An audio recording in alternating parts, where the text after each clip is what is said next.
Video लाखादों दा?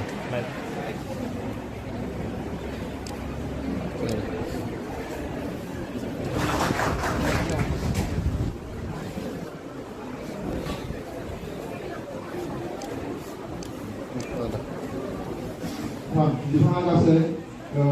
428 अनजिमा लाखिनो हादों। बिथांनि जौखोन्दोआ 71.33। दा बिथांखौबो सिगांसिन होनाय खावलायबाय, लोगोसे गार्जेन बिथांखौ होनाय खावलायबाय। लोगोसे बे मान बिलाइखौ हरनो थाखाय जोंनि लकेश्वर ब्रह्म गोसोखां गोजौ फरायसालिनि मानगोनां सोलोंथायारि बिथां गाहाय फोरोंगिरि सारखौ हरनो थाखाय खावलायबाय।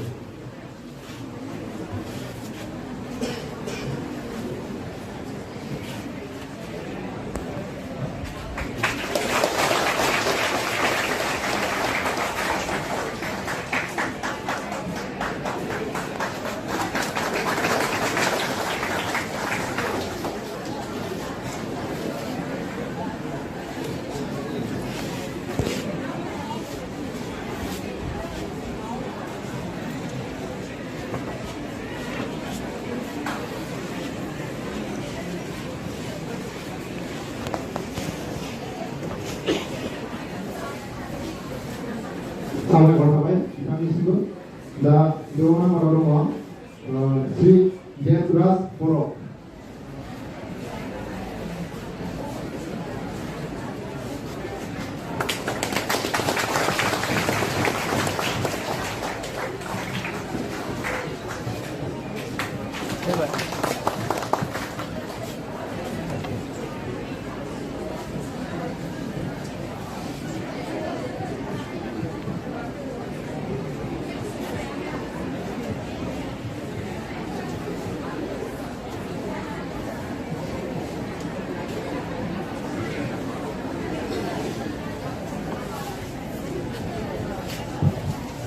साबायखर थाबाय बिथांमोननिसिमबो। दा गिबियाव दङ जोंहा मिस पुर्णिमा दैमारि, बिफा लक्ष्मीराम दैमारि, बिमा खनायस्रि दैमारि। बिथाङा जेबि हाजेर मेम'रियेल हाई स्कुलनिफ्राय जानो हादों। रौना बिथाङा बड' आयदायाव 86, इंराजियाव 53, सानखान्थियाव 46, गोरलै बिगियानाव 63, समाज बिगियानाव 62, जारिमिन आयदायाव 51, गासै 361 अनजिमा लाखिनानै 60.16 जौखोन्दो आवग्रिनो हादों। दा बिथांमोननि मान बिलाइखौ हरनो थाखाय जोंनिनो माजबाद UN एकाडेमिनि फोरोंगिरि जसेफ दैमारि बिथांखौ हरनो थाखाय खावलायहरबाय।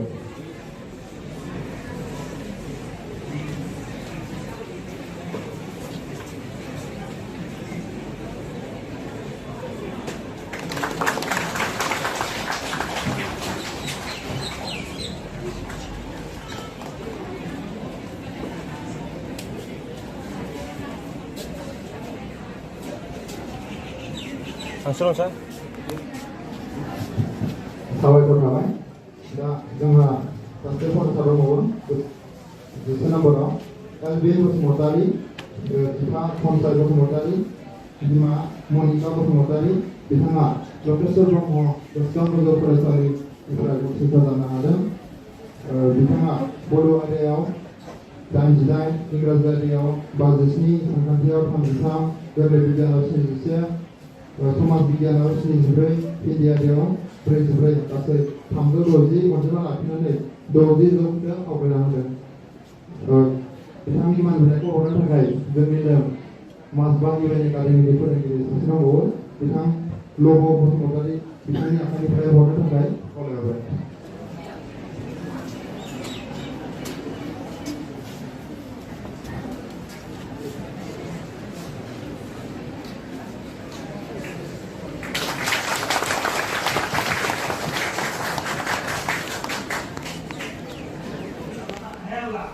गोसोम गैया, पेशेन्ट गैया, लोगो बेरायना मोजां मोनो, नोंनि फंबायबो बिनानावसो नोंनि बाथ्राखौ लानाय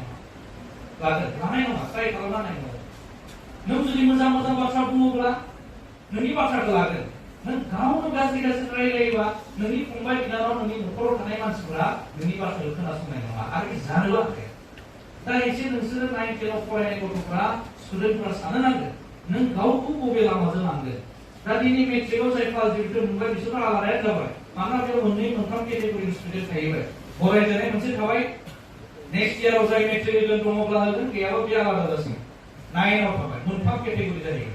दा गावबा गाव स्टेपआ थिग जानांगोन। 9आव फरायनाय स्टुडेन्टआ दिनै साननो नांगोन मिथिबायना मा मासबादाव फरायजानांगोन, सारा डिस्ट्रिक्टआवनो बयनिख्रुइ नाम्बार 1आव फरायजागोन बेबायदि साननो नांगोन। आरो लासै लासै 10निया साननो नांगोन आं मा डिस्ट्रिक्टआवल' फरायजानो, आं सेन्ट्रेल एबसुआव फरायनाय कमल कुमार ब्रह्म देरहासार बान्थाखौ आं लानो नाजागोन। बिदिसो जानांगोन थांखिया। मानो मासबादावल' नों सिनायथि लानो गावखौ सिनायथि होयो। सारा उदालगुरियावनो गावखौ सिनायथि होयो you are a good student ना। नों गावखौ गनायथि होनांगोन, नों गावखौ मोजां होननानै रिकगनाइज होना लानांगोन थारमाने। बेखौनो दिनै बुंदों ना बुङाखै होनबा? दा नोंसोर बुजि मोनदों ना मोनाखै? नों मोजां फरायोबा गोख्रोङै थायोबा ओरैबायदि जानांगोन नोङो जाहाथे नोंखौ हाजारजन मानसि सिनायगोन। आदारवाइजथ' नोङो जोनोम जादों मोनसे समाव थाना नोङो मानसि हिसाबै थैगोन, बेखौ रावबो हमथानो हाया। खिन्थु बे जेसिनि समाव नोङो थांनानै थागोन एज ए हिउमेन बिं, सासे मानसि सुबुं हिसाबै बेखिनि टाइमावनो मोजां खामानिखौ मावनांगोन। दिनै नोंहा टाइमिंआ जाहैबाय फरायनाय। फरायनाय टाइमिंआव नों मा खालामगोन बेखौ दिनैनि टाइमाव नों सोलोंबाय थानांगोन, लाबोनांगोन नांगोन। आरो मोनसे समाव नोंना फरायनाया जोबगोन, सोरबा साख्रि मावगोन, सोरबा बिजनेस खालामगोन, नङा होमबा? सोरबा बायदिसिना खामानि मावगोन आरो जेनेबा थेवबो नों मानसि हिसाबै थांना थागोन। खिन्थु नों दैलि होनाथ' गावनि लाइफखौ नस्थ' खालामनो हाया। दिनै मेक्सिमाम स्टुडेन्टफोरा थैबाय थादों, मिथिगौना मिथिया? दिनै मेक्सिमाम 9, 10, 11, 12आव फरायनाय गथ'फोरा स्टुडेन्टफोरा उदालगुरि जिल्लायाव थैबाय थादों। गोबांनियाव मबाइल दङ दायो, नङा होमबा? थानोबो नांगोन। मबाइलाव नुयो जों साननै सानथामनि उनावनो सोरबा सासेना सासे मानसि थैयो। दाखालिबो जादों रौतायाव,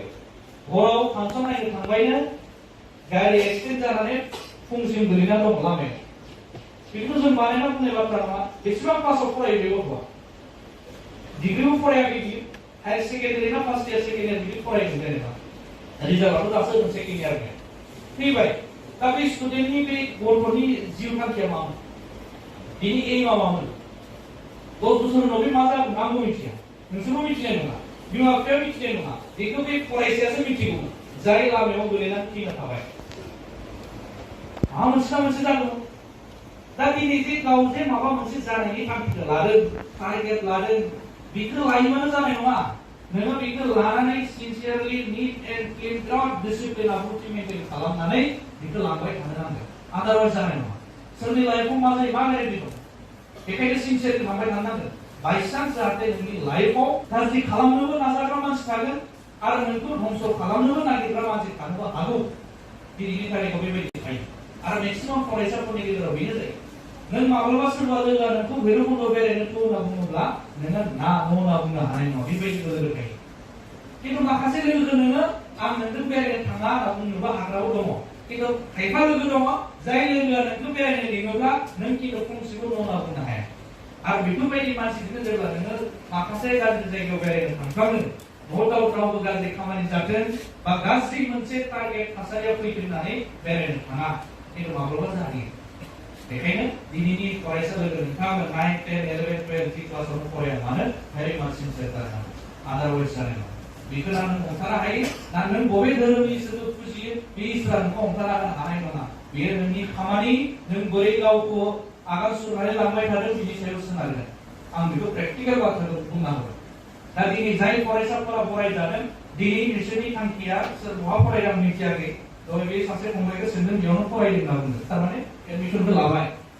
दा बेयो आर्ट्सआवबो थांनो हागौ बा साइन्सआवबो थांनो हागौ। जि स्ट्रिमावनो फरायनो थाङा मानो थांखिया टारगेटआ थिग जानो नांगोन। बेखौ क्लियार खालामना लानांगोन खिन्थु। आरो नों जुदि क्लियार खालामना लानो हायाब्ला नों लामा ससेयाव आन्दायलांबाय थागोन, बेखार जालांबाय थागोन। दा उनाव उनाव मानसिफोरा बेखार जाबाय दावबाय थायो। खिन्थु बेखौबो गोसोआव लाखिखा जे नों बेसेबां ब्रिलियान्ट फरायसाबाबो माखासे साख्रि मोनैबो मानसि थायो।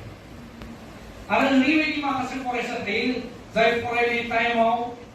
जेबो खामानि गैयामोन। दा दिनै नोंसोरबो सोरबा फरायजायैबो थानो हागौ। बेयाव गाज्रि मोननाय मोजां मोननाय खोथा गैया, नङा होमबा? दा 5 बोसोर उनाव बै फरायजायै फरायसायाबो सिगां नोंसोरनि साख्रि मोनग्रोबो हागौलाय खुनु गेरेन्टि गैयामोन सोरबा सिगां मोनगोन सोरबा लामाखौ बा गावनि फिउचारनि लामाखौ गाज्रि खालामनो हानाय नङा आरो सासे गुन गोनां सोलोंथाइनि फरायसाया बेखिनि केपासिटियाव थानांगौ गावखौ बेसेबां हायो कन्ट्रल खालामनांगोन मिथिबायना आरो एनि काइन्ड अफ सिचुएशन जिकुनु धरननि थासारि परिबेश नोंनि जिउआव फैनो हागौ चेलेन्जेस जों जायखौ बुंदों आरो बे चेलेन्जेसफोरजों बोरै नोङो फेर मारिनो हागोन बोरै नों बिसोर चेलेन्जेसफोरजों दावहा नांनो हागोन एनि time you have to prepare yourself नों गावखौ प्रिपेयार खालामनानै लाखिखानानै एज ए स्टुडेन्ट हिसाबै आरो बेखायनो नोंसोरखौ स्टुडेन्ट होनना बुंदों गासिबो धरननि खस्थ जेंना जेंसिखौ नोङो नाजाथाबनानै बारना लांबाय थानांगोन आरो अब्लासो नों मोनसे समाव थांनानै साक्सेसफुल जाहैगोन आं थांनाय बोसोरबो नोंथांमोननि मासफोराव बरायनाय प्रमआव बाहागो लाफैदों हयथ' थांनाय बोसोर फरायजानाया आलादा देग्लाय फरायजानाय फरायसा सोलायबाय जाय फरायसाफोरा थांनाय बोसोर 10 आव फैयाखैमोन बिसोर देग्लाय फरायजादों दा नोंसोर दंना गैयामोन आं बेखौ मिथिया सोरबा थानो हागौ सोरबा गैयाबो जानो हागौ आं मोनसे खोथाखौ थांनाय बोसोराव बुंदों माजोल' बुङाखै जि जायगायाव थांनो मोनदों आं फरायसाफोरखौ बुंबाय थादों बे आंनि व्यक्तिगत आंनि इन्डिभिजुवेल मोनसे अबजारभेशन आं नायदों थारमाने बिराद मोजां फरायसा 100 आव 100 मोनग्रा फरायसायाव माखासे गुना थाया दा बे गुन गैयै फरायसाखौ जों मोजां बुंगोन ना गाज्रि बुंगोन कुइसना बे जायो दा बेखायनो खावलायबाय थादों जे सासे फरायसाखौ नुयोब्ला मानसिफोरा रायलायबाय थानो लुगैनाय जानांगौ ना आरो सासे फरायसाखौ नुयोब्ला मानसिफोरा नोंसोरनि खाथियाव जिरायफानानै सारभेयाव नोंसोरखौ खनले खनले बुजायबाय थानो लुगैनाय फोरोंबाय थानो लुगैनाय जानांगौ आरो सासे मोजां फरायसाखौ नुयोब्ला नोंसोरखौ सोरबा रागा जोङोब्लाबो नोंसोरखौ सोरबा गाज्रि सानदोंब्लाबो जाहाथे नोंसोरनि खाथियाव फैयोब्ला बै मानसिनि साननाया जाहाथे गाज्रि गैया जायो मोजां साननाया फैयो बेबायदि क्वालिटि जानांगौ सासे फरायसाखौ दा बे गुनखौसो बानायना होगोन दा बे क्वालिटि गुनखौ नोंसोर गाव बानायना लानो नांगोन आदारवाइज जानाय नङा ओरैनो नर्मेलि न'निफ्राय ओंखाम जानाय स्कुलाव फैयोब्लानो बे फरायसा जानो हाया नों इंलिसाव लेटार बाय गासिबो साबजेक्टआव लेटार बाय माखासे लेभेलाव नोंनि गुना खमबो जानो हागौ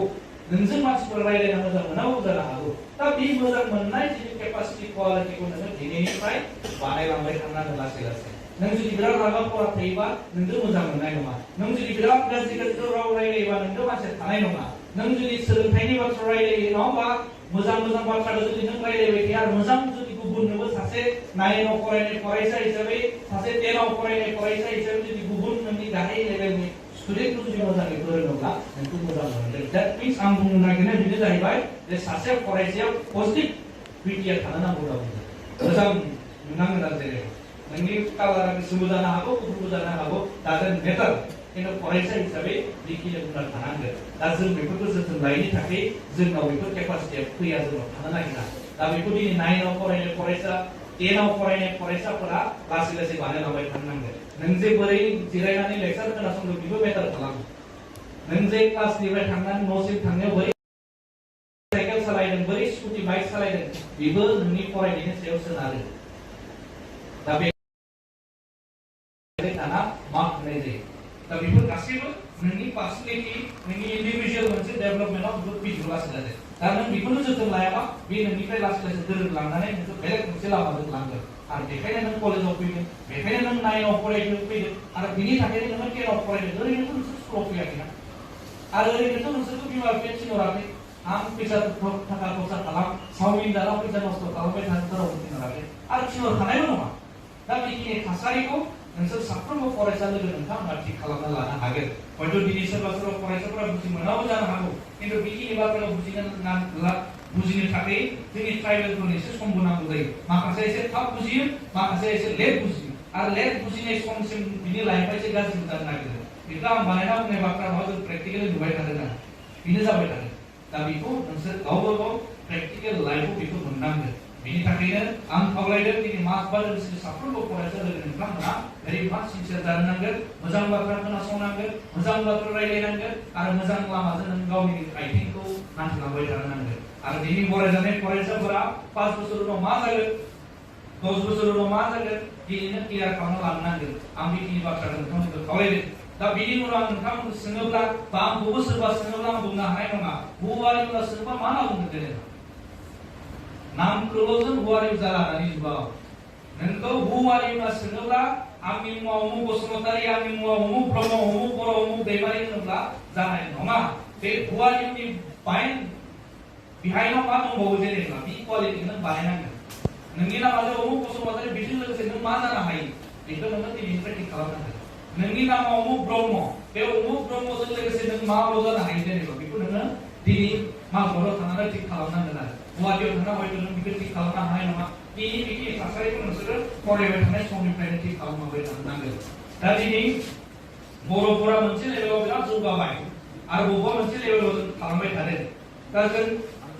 दुलाराय बर' फरायसाफोरा बुङो आंबो बुंदों जे एडमिसन मोननायनि अनजिमाया बांलांबाय थादों एसे जोंनिया क्वालिटिया जालांबाय थादों खिन्थु बबेबा मोनसे लेभेलजों जोंना माइनासबो जानो नागिरो दा आं बुंनो नागिरनाय आं खावलायनो नागिरनाया बिसोर बे सासे फरायसाया फरायनायजों लोगोसे जाहाथे गावनि स्किल आदब रोंगौथिखौ लांफाबाय थायो आं बे बाथ्राखौ नोंथांमोनखौ खावलायदों दा दहायनो आं बुंदोंमोन जे सासे फरायसाया फराय मोनसे समाव थांना साख्रि मोनाबो जानो हागौ खिन्थु साख्रि मोनोब्लाबो मोनाबो नों मानसि हिसाबै थांना थानो नांगोन आरो मानसि हिसाबै थांना थानो थाखाय नोंनियाव माखासे आदब दङ स्किल दङ जों दुलाराय बर' फरायसा आफादा बिसोर स्किलनि सायाव खामानि मावदों जे नोंनियाव आर्ट ड्रयिं सावगारि आखिनाया मोजां जानो हागौ बा सोरबा फरायसाया मोसानो गोरों जानो हागौ सोरबा फरायसाया स्पर्ट्स खेला दुलायाव मोजां जानो हागौ दा बेफोर गासैबो बिथिंखौ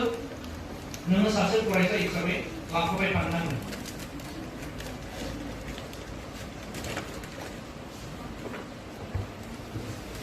आरो नोङो लायनो दिनैनिफ्राय जों लेक्सार होनाय बायदि मोजां लेक्सार होनो सोलोंबाय बेबो इजि प्रसेस मोनसे एंकरिं जानाबो ओंखाम जानो हायो दा बिनि थाखायनो बाथ्रा रायलायनो सोलोंनांगोन साहसि जानांगोन मानसिनो मेगनजों मेगन देखायना रायलायनो हानाय जानांगोन गाहायाव नायबा जानाय नङा बिनि थाखायनो नों स्टुडेन्ट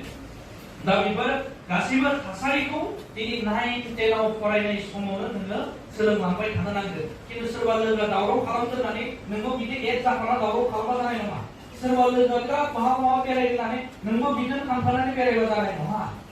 मिथिबायना सोरबा लोगोआ क्लासाव फैया फैनानै नोंबो फैयालासे न'आव उन्दुना थाबा जानाय नङा दा बेखायनो जों खावलायबाय थायो दा नों जुदि दै गांदोंब्ला नोंनि लोगोआ दै लोंना होबा नोंनि गांनाय नङा आरो दा आंनिया माथोआ एसे नांथारो स्पिकारा गन्डगोल नङा होमबा गाज्रि मोननाय बाथ्रा नङा बेखाय आं दै लोंना होबाय दा बे सेम जायगायाव जुदि आं आलेक्सखौ दै लोंनोबा आंनि गारामाया थिग जागोन नामा जानायथ' नङा दा सेम फरायसाफोरनि लाइफआव बेनो नों जुदि ओंखाम उखैदोंब्ला नों गाव जानांगोन खिन्थु नों ओंखाम उखैनायखाय सोरबा जुदि सन्देहनाय लोगोखौ जुदि ओंखामखौ जानो होयोब्लाथ' नोंनि उदैयाव खामानि होनाय नङा गोगोन होनाय नङा बेखायनो नों गावखौ मा खालामनो नागिरदों बेनिफ्रायनो गियान सोलोंथाइफोरखौ लाबोबाय थानो नांगोन आं बेखौ नोंथांमोनखौ खावलायदों दा जोंनि फरायसाफोरा गोबां अबस्थाया बायो माब्लाबा बानायबाय बारा फैयो दा सासे फरायसाया आर्मि मोनसे मटिभेट जाबाय आरो मिलिटारियाव थांनायनि पुलिसाव थांनायनि जों गोबां नोंहा थुलुंगा मोनबाय दा बे फरायसाया साननै सानथामसो एकदम फुंनि भिडिअ सिखारना थांगोन 5:30 खिन्थु मालाबा बिनियाव मोनसे बेमार फैगोन बानोसै बियो फुङाव सिखारनो बायो दा बे जुदि फुङाव सिखारनो बानाय हुदाया जुदि बिनियाव फैबाय थायोब्ला बे खारनो हानाय नङा आरो खारनो हायाब्ला नों आर्मिबो जानो हानाय नङा हानाय नङा दा जोंनियाव गोबां ड्रयिं आर्ट सावगारि आखिनो गोरों फरायसाफोर दङ आरो जायनि गेजेरजों नोङो गावनि लाइफखौ लांबाय थानो हागोन आरो साख्रि मोनाब्लाबो खिन्थु बे फरायसाया माब्लाबा सानै साथामसो नुबाय दा बेयाव जिरायनायनि गेजेराव दङ ना आं बेखौ टटेलि आं मिथिखाया आरो दङबा थिग खालामना लासिंसै दा बे जुदि फरायसाखौ आंनि बिनानावखौ बुंबाय आं न'आवनो दङ जेनेबा आंनि बिनानावा सावगारि आखिनो बिराद मोजां रोङो वालावबो बे पेन्टिं खालामजोबनो हायो खिन्थु आं जुदि माखौबा सावगारि आखिनो होयोब्ला बायो बियो खिन्थु गेजेर ससेथ' प्रेक्टिसानो खम जाबाय आं गावनि न'निखौ बुंबाय गुबुनखौ बुंला प्रेक्टिस खालामनाया खम जाबाय दा खम जानायखाय सिगाङाव जेरै सावगारि आखिनाया थिग जायोमोन खिन्थु गेजेर ससेयाव प्रेक्टिस गैयैखाय एसे गाज्रि जानो नागिरदों गाज्रि जायो इमबेलेन्स जायो दा बेखायनो सोरनावबा जुदि रोंगौथिया दङब्ला बेखौ जाहाथे पेरेलेलि प्रेक्टिस खालामना लांबाय थायो आं बे बाथ्राखौ खावलायदों दा गोबां फरायसाफोर दङ जाय आं मोसानानै ओंखाम जानोसै होननानै अपसन लाग्राबो दङ जेनेरेल सिम्पोल बाथ्रा खिन्थु बै मानसिया बै स्टुडेन्टआ बै लाइमोना स्टेजाव फैनानै मोसानो लाजियो बिबो दङ खिन्थु गाव न' सिङाव रुम सिङाव दरजा लक खालामनाबा मोसानो हाग्रा दिनैनि तारिखाव गोबां मानसिफोर ओंखारबाय ओंखारदों ओंखाराखै ओंखारदों दा बे न' सिङावल' ओंखारबा जानाय नङा स्टेजाव फैना मोसाफैनांगोन दा नों जुदि लास्टआव जिरायना थायोबा नोंखौ रावबो आखाइ हमना लाबोना जौस्राङाव मोसानानै स्कप होनाय नङा दिनैनि थासारियाव साफा सानैनि खाफाला थिगखाय मालाबा सोलियो खिन्थु गासैबो फरायसा गासैबो लाइमोननि खाफालाथ' मोजां जानाय नङा जानाय नङा बेखायनो नों साहस खालामनांगोन गावबो गोख्रों लाखिनांगोन नों मोसानो रोङोबा नों गावनो जुजिनानै मेथाइ खननानै ओंखाम जानोसै आंनि लाइफखौ बे लामाजोंनो लांनोसै होननानै थांखि लाग्राबो गोबां मानसिफोर दङ दा बेबो सेम स्टेजआव फैना पारफर्म खालामनो हाया लाजियो बहाबा मेथाइ खनोबा लाजियो दा बेफोर लाजिनाय थायोब्ला जोंनाव जानाय नङा दा बेखायनो आं बे मोननै मोनथामसो बाथ्राखौ एसे जेनेरेलि सिम्पलि सेफायनानै बुंबाय आरो जेनेबा दा बेखौ नोंसोरो बुजिनांगोन आरो बुजियोबा गावनि लाइफआव खामानि होगोन दा बेखिनि बाथ्राखौ आं नोंथांमोनखौ खावलायदों दा बेनि उनाव जोङो सासे फरायसा हिसाबै आं खावलायबाय थायो जे न'खरनि कन्डिसनखौ बुजिनांगोन दा दिनै फार्स्ट डिभिजन मोनना फरायजानाय फरायसाफोराथ' 100आव 100 बुजिखानो नांगोन दा नोंसोर बेखौ मिथिनांगोन जे गासैबो फरायसाफोरनि न'खरनि कन्डिसन हालोदा एखे जाया सोरनिबा न'खरनि थासारिया मोजां सोरनाबा गाज्रि नङा सोरनिबा न'खराव गारि मटर गोबां दङ सोरनाबा गैया खिन्थु बेफोर थासारिखौ लानानै जुदि नोंसोरनि गेजेराव मोनसा मोनसि मोनलायनाय नोंसोरनि गेजेराव जुदि गावनि खर' मरेल जुदि डाउन जायोब्ला नों फरायनो हानाय नङा नों सासे फरायसाया रिच स्टुडेन्ट जानांगौ होनना बुंदों सासे फरायसा हिसाबै गाव सिंगल पार्सन इन्डिभिजुवेलि नों मा जानांगोन माहाजोन जानांगोन होनना बुंबाय थादों नोंनि बिमा बिफा नोंनि गार्जेनासो माहाजोन जानो हागौ खिन्थु नोंनि माहाजोना मा जानांगोन नोंनि माहाजोना जानांगोन नों सोलोंथाइखौ लानानै गियान बेफोरखौ लानानै नङा होमबा आब्रुथि डिसिप्लिन बेफोर गासैखौबो लानानै बेफोरनि गेजेराव नोङो गाव पार्सनेलि माहाजोन जानो नांगोन आरो सासे स्टुडेन्टनि माहाजोना बेफोरसो दा सोरबा फरायसाया बुंनो नाङा जे दिनै न'खराव बिराद माहाजोन बालाय बेयो काउन्टिंआव फैनाय नङा बे बिमा बिफानिसो माहाजोन फरायसानि माहाजोन आरो फरायसानि रिक्स नङा बे प्रपार्टि नङा दा बेखायनो नोंसोर बयबो इकुवेल आरो इकुवेल मोनसे साननानै फरायलांबाय थानो नांगोन आरो नोंसोरनि गेजेराव मोजां मोनसे कम्पिटिसन बादायनाया थानो नांगोन आरो गाज्रि बादायनाय थानो नाङा मोजां बादायनाय थानो नांगोन नोंनि लोगोआ जुदि 60 मोनोब्ला बबेबा सामनायाव नोंबो 60 मोननो नांगोन आरो हायोबा नों बिनिख्रुइ बांसिन मोननो नांगोन खिन्थु फरायसाफोरनि गेजेराव गाज्रि मोनसे थासारिखौ लानानै कम्पिटिसन खालामनाय मोनसे हुदा फैनो नाङा आं बेखिनि बाथ्राखौ नोंथांमोनखौ खावलायदों जाहाथे फैबाय थानाय समाव माजबाद ओनसोलनिफ्राय आरो मोजां मोजां फरायसाफोर ओंखारलाङो दा नों गावनि लाइफखौ ओरैबायदि खालामना लानो नाङा जाहाथे नों माजबाद ओनसोलाव नोङो खबर जानानै थाया जोंहा खनसेल' मोनो फरायसा हिसाबै खनसे जिखुनु थासारियाव मानसिया खनसेल' जोनोम मोननायखौ सिनायो नों ओरैबायदि मानसि जानांगोन जाहाथे नोंखौ माजबाद ओनसोलनि खना खनला जाहाथे गासैबो सिनायो मा होनना सिनायो मोजां सेंग्रा मोजां सिख्ला गावनि जुगथ' जागोन नालाय मोजां फरायसा मोजां रायलायो बियो मोजां मानसिफोरनो आब्रुथि देखायो बियो बबेबा मोनसे मोनसे क्वालिटि नोङो सिनायथि मोननो नांगोन आरो बिराद गिदिर मानसि जानानै सिनायथि लानांगौ बेबो नंस'आ आरो जानो हायोबाथ' मोजां बबेबा मोनसे फिसा मोनसे खामानिजोंबो जाहाथे नोङो गावखौ मोजाङै सिनायथि होनो हायो आरो बेनि थाखायसो दिनैनि फरायसा नोंसोर आरो बेफोर गासैबो थासारिखौ लानानै नोंसोर फरायलांबाय थानो नांगोन दा दिनै आं गोबां बाथ्राखौ नोंथांमोनखौ खावलायनो आं सानाखै दा दिनै जुदि सिभिल सार्भिसनि थांखि लादोंबा सिभिल सार्भिसनि थाखाय नोंथांमोना दिनै प्रिपेयार जानांगोन आइएस जानाय आइपिएस जानाय नङा होमबा डिसि जानाय बायदि बायदि जानो थाखाय दिनैनिफ्राय जुदि थासारि थिग खालामना लानो नांगोन नों गावखौ 10 बोसोर उनाव माबोरै नायनो लुगैदों नों दिनैनो गावखौ एस्टाब्लिश खालामनांगोन नों जुदि गावखौ सिनेमा एक्ट्रेस हिसाबै नायनो लुगैदोंब्ला नों गावखौ दिनैनिफ्रायनो सिनेमा एक्ट्रेस बायदि नों गावखौ बानायना लानो नांगोन नों जुदि गावखौ हिरो महर नायनो लुगैदोंब्ला नों दिनैनिफ्राय गावखौ बे महरनि क्वालिटि बानायना लानो नांगोन नों जुदि 10 बोसोर उनाव जुदि आं सासे फोरोंगिरि जागोन जेनेबा नोंसोरो दिनै सार मेडामाव खस्थ' खालामनानै फोरोंहरबाय भेन्सारानो जा नन भेन्सारानो जा बा प्रभिन्सियेल जा जियानो जा मा नोंसोर जुदि सानोब्ला आंबो फोरोंगिरि जाथारगोन आंबो एटलिस्ट 10 जन फरायसाखौ फोरोंनो हानाय क्वालिटिनि जाथारगोन फोरोंगिरि जागोन होनना सानोब्ला नों गावखौ दिनैनिफ्राय बेबायदि बानायना लानो नांगोन आरो नों जुदि फैबाय थानाय समाव जुदि आं आइपिएस अफिसार जागोन आं सासे एकदम उनथिंबो सिगांथिंबो बडिगार्ड लाग्रा मानसि जागोन होनना सानोब्ला नों दिनैनो गावखौ बेबायदि बानायथारनांगोन आरो बिनि थाखाय नोंनि प्रिपेयारेसना थियारि जानाया बिराद गोजौ लेभेलनि जाथारनांगोन आरो आदारवाइज जानाय नङा बिदिनिफ्राय थिग खालामनांगोन मिथिबायना नों जुदि दिनैनिफ्राय जुदि 5 बोसोर 10 बोसोर उनाव आं कलेजनि फोरोंगिरि जागोन कलेजनि प्रफेसर जागोन होननानै जुदि नों खर'आव थिग खालामना लाबायब्ला गोसोआव थिग खालामना लाबायब्ला नोंबो गावनि थासारिखौ बेबायदिनो खालामलांबाय थायोब्ला बे अट'मेटिक जागोन मोनसे फोथायनाय मोनसे कनफिडेन्सआ नोंनि बिखा गोरबोआव हाबथारनांगोन आरो कनफिडेन्ससो खामानि जायो कनफिडेन्स गैयाबा खामानि जाया मिथिबायना खुगायाव मोनसे बुंनानै जोंनि गोरबोनि कनफिडेन्सआ लुजब्ला जानाय नङा साफ्रोमबो फरायसाफोरा बे कनफिडेन्सखौ लानो नांगोन साहस जानो नांगोन जि बुङो बेखौनो मावफुंनाय जानो नांगोन आं जुदि नोंसोरो दिनै सोङोबा जाय फरायसाफोरा फरायजादों 2 बोसोरनि उनाव हायार सेकेन्डारियाव फार्स्ट डिभिजन मोननांगोन जेनेबा मेट्रिक थायाबाथ' हायार सेकेन्डारि थाखागोन मोनगोन ना मोना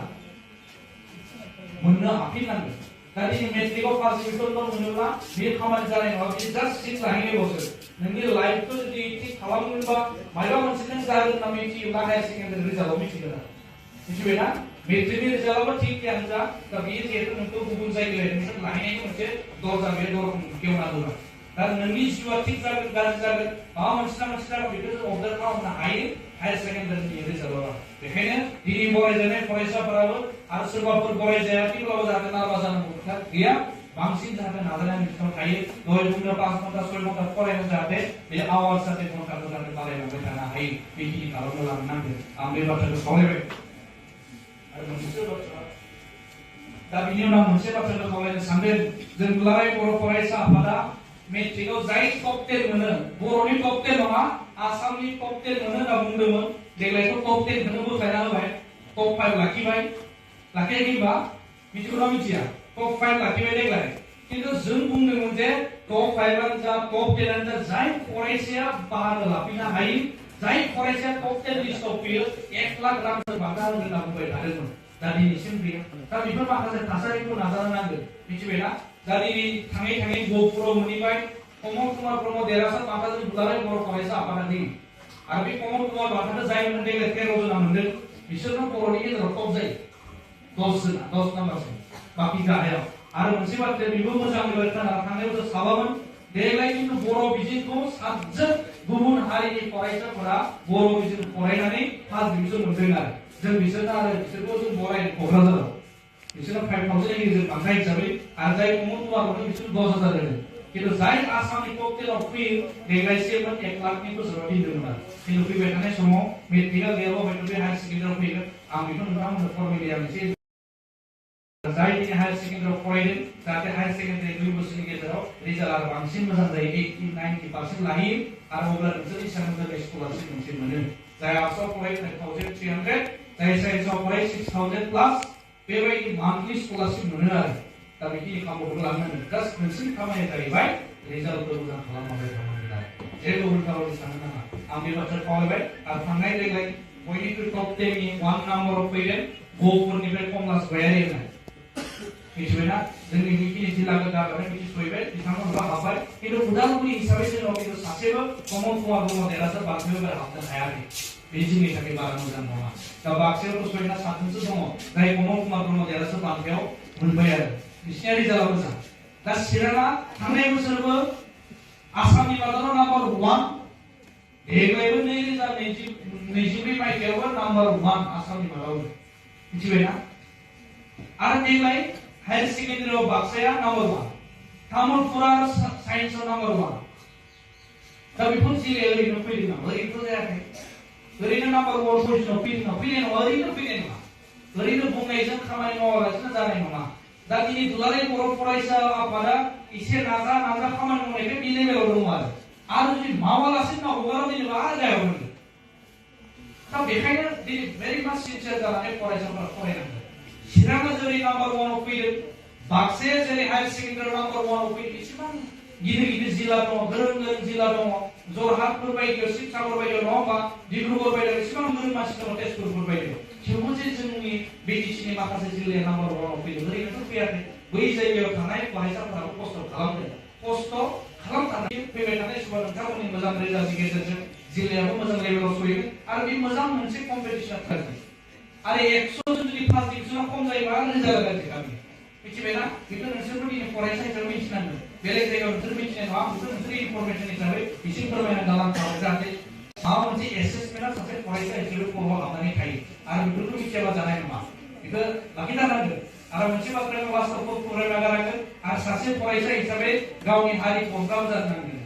1 सेकेन्डनि थाखाय उदाहरन नोङो गावनि हारिखौ अननो नांगोन गाव जे बर' बेखौ फोरमायनानै गाव हारिखौ मोजां मोनग्रा जानो नांगोन आं बे बाथ्राखौ खावलायबाय मिथिबायना आरो फैबाय थानाय समाव जाहाथे नोंथांमोना जि थांखि टारगेट लादों जाहाथे बेयो साक्सेसफुल जायो जाहाथे गासैबो बे जायगायाव सहैजोबो आं बेखौ मिजिंथिबाय आरो नोंथांमोननिफ्रायबो जाहाथे आसामनि मादावनो मोजां रिजाल्ट खालामनो हायो बेबायदि फरायसा ओंखारो बयनिख्रुइबो आं फरायसा लोगो नोंथांमोननिसिम दान्दिसे सम बाथ्रा खोनासंनायनि थाखाय आं बयनिसिमबो साबायखर बावबाय आरो गिबियाव एसे रागाजों बुंबाय नङा मा बुंदोंमोन आं माबा थासारि थिग जाया दा बेनि थाखाय साबायखर बावबाय आरो जाय गोसोआव लाखिनो मोजां मोनो आरो जाय लाया गाज्रि जादों गाज्रिथ' नङा माबा मोनसे जादों जेनेबा दा बेखिनिखौ फोरमायबाय आरो जायनि खर'आव बे बाथ्राया एसे थिं एलार्म जाबाय थागोन नाय बिनि लाइफआ अट'मेटिकलि बे मोजां लामाजों थांबाय थानो नागिरो दा जोंबो जेब्ला फरायसा समावमोन बेबायदि लेक्सार होफैग्राया जों नङामोन मिथिबायना आं जे दहाय नोंसोरखौ फोरमायदों आंबो थारमाने गाव पार्सनेलि आं बुंना गालांसै आंबो गुबुननि लेक्सारखौ खोनासंना आंबो सानसे लेक्सार होग्रा जागोन आंनो थांखि मोन आरो